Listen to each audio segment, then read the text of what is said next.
Est-il vrai que l'on ne porte plus de lunettes après la chirurgie de la cataracte? La chirurgie de la cataracte et les différents implants à notre disposition. Donc effectivement, le fait de se faire opérer de la cataracte permet le plus souvent de devenir beaucoup plus autonome de ses lunettes que l'on était auparavant. En effet, lors de toute chirurgie de la cataracte, l'on pose un implant. Dans le grand public, le mot implant est le plus souvent utilisé, mais entre nous, nous utilisons également le mot lentille intraoculaire qui correspond plus à la réalité. Ces lentilles intraoculaires, on en détermine la puissance par des examens préopératoires très sophistiqués qui mesurent la longueur de l'œil au millième de millimètre et d'autres paramètres. Et grâce à des modèles mathématiques, la puissance de l'implant est adaptée afin de compenser les défauts optiques préopératoires, que ce soit par exemple la myopie ou l'hypermétropie, ou parfois également, avec certains types d'implants, l'astigmatisme. Quels sont les différents types d'implants?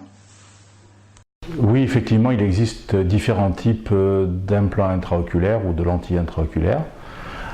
Globalement, il existe deux grandes familles. La famille des implants que l'on appelle monofocaux, qu'on va appeler aussi conventionnels ou classiques. Ce sont des implants qui, si on ajuste la vision pour être parfaite de loin, demandent de porter des petites lunettes pour lire de près, des petites demi-lunes par exemple. Ce sont les implants qui sont maintenant posés depuis de nombreuses années, qui ont eu des raffinements technologiques, mais qui font partie de cette famille. Il existe une petite nuance dans ces implants monofocaux, ce sont les implants toriques, qui eux aussi sont faits pour donner une bonne vision de loin et qui nécessitent des petites lunettes de près, mais ces implants toriques permettent eux de corriger un astigmatisme qui est un petit défaut optique qui en général a toujours existé chez un patient et qui le gênerait un petit peu en vision de loin. Et la deuxième grande famille d'implants, c'est la famille des implants multifocaux. Ces implants multifocaux sont des implants qui sont faits non seulement pour voir bien de loin sans lunettes, mais aussi de près sans lunettes. Ce sont donc des implants qui donnent une très bonne autonomie dans la vie de tous les jours, dans la vision de près. De plus, ces implants ont maintenant beaucoup maturé avec les années passées et les progrès dans cette famille d'implants dans les 4 ou 5 dernières années a été absolument... les progrès ont été très importants et on en pose aujourd'hui de plus en plus. Tous les implants multifocaux sont-ils identiques? Effectivement, tous ces implants multifocaux ne sont pas strictement identiques. Ce sont des implants qui partagent la lumière entre deux foyers, un foyer pour la vision de loin et l'autre foyer pour la vision de près. Cette vision de près peut être un petit peu différente, et en particulier la meilleure distance de vision peut être un petit peu modulée entre différents implants, certains donnant une vision optimale à 35 cm, d'autres à 45, d'autres plutôt à 60. Et parfois, le praticien va mixer un implant qui donne par exemple une meilleure vision à 40 cm sur un œil et l'autre œil à 50 cm, ou va s'adapter aux besoins de chaque patient, lequel est peut-être plus un lecteur ou plutôt utiliser plus un ordinateur. Le patient sera donc systématiquement interrogé avant la chirurgie sur quelles sont ses habitudes de vie. Il est parfois un peu difficile de faire partager à un patient toute l'expérience que l'on peut avoir avec ces implants et le patient devra en général faire confiance au praticien afin qu'il lui choisisse la meilleure formule possible d'implants multifocaux. Quel est le coût de la pose de ces implants évolués? Il existe effectivement un petit surcoût pour un implant multifocal, voire aussi parfois pour un implant torique.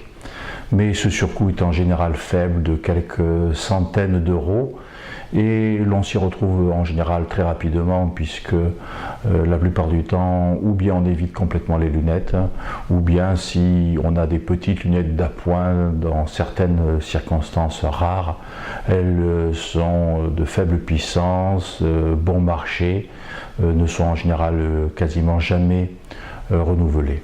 Donc C'est le faible coût de ces implants multifocaux ou toriques est en général très rapidement gommé par l'économie que l'on peut faire dans l'achat de lunettes.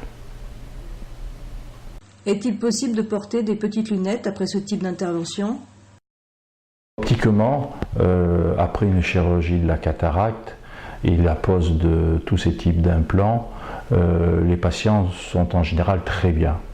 Ils sont soit absolument sans lunettes, soit ils ne portent des lunettes que dans des circonstances particulières et parfois un peu marginales, type conduite automobile la nuit, type lire de près lorsque la lumière est mauvaise et que c'est de longue durée. On verra par exemple des patients ne porter strictement aucune lunette en extérieur et le soir au lit avec un livre de poche se sentir plus à l'aise avec des petites lunettes. Peut-on parfois améliorer encore la vision sans lunettes après ce type d'intervention? Effectivement, si le patient porte des corrections dans des circonstances un peu particulières et qu'il ne veut pas en avoir besoin dans ces circonstances, on peut encore un petit peu affiner le résultat dans certains cas en faisant un petit peu de laser sur la cornée, ce qui permettra de mettre le patient absolument à zéro et de le dispenser de tout port de lunettes, même dans les circonstances exceptionnelles. Y a-t-il un coût pour ce complément de laser?